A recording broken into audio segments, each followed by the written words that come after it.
अस्सलाम वालेकुम। मुझे कहते हैं नाज़ो। मैं यूएई में रहती हूँ। मेरे 2 बच्चे हैं, एक मेरा हस्बैंड है। ये है मेरे घराने की कहानी। आपके घराने की कहानी क्या है वो आप मुझे कमेंट बॉक्स में बता सकते हैं।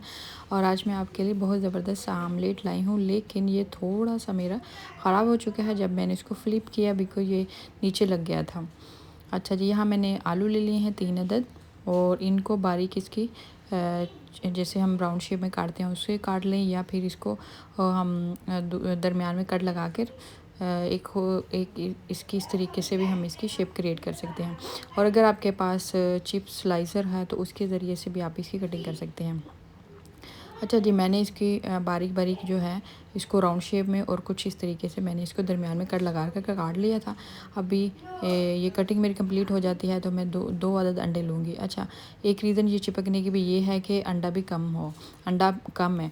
अगर इसके अंदर अंडे और डाल दिया जाए, 1 अंडा और डाल दिया जाए तो फिर ये साथ नहीं चिपकेगा। ठीक है, यहाँ मैंने 2 अंडे ले लिए हैं और इन दोनों में 2-2 योग हैं। ठीक है, और यहाँ मैंने ज़ीरा लिया है इसके अंदर, और साथ में फ्लेक्स चिली ली है, और साथ में मैंने इसके अंदर ऐड करूँगी हल्दी और नमक। अच्छा, ये फ्लेक्स चिली और ज़ीरा ये दोनों स्पाइस ही इसी के अंदर ऐड करने हैं, दूसरे नहीं करने। इसी से टेस्ट इसका बहुत ज़बरदस्त आएगा, क्योंकि फ्लेक्स चिली का कॉम्बिनेशन आलू के साथ बहुत ज़बरदस्त बनता है और इसका टेस्ट भी बहुत ही अच्छा आता है। ठीक है, अभी मैं इसको अच्छे तरीके से बीट कर लूँगी, और मैं यहाँ बीट कर लिया है मैंने यहाँ इसको, और यहाँ मैं ले लूँगी एक पैन। यहाँ मैंने एक पैन ले लिया है और इसको मैं इसके अंदर थोड़ा सा ऑयल ऐड कर दूँगी।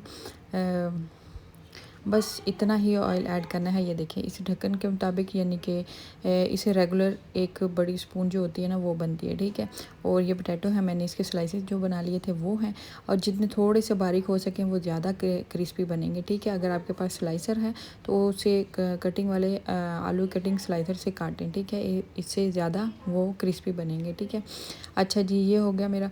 अभी जो है इसके अंदर इसको मैं थोड़ी देर पकने दूँगी ताकि वो अंदर से नीचे से क्रिस्पी हो जाए। ये देखें, जब ऐसे हो जाएंगे तो इसके अंदर हम जो मैंने अंडा स्पाइस के साथ बना के रखा था वो, और बस ये चेक कर लीजिए कि ये इतना कुक हो चुका है।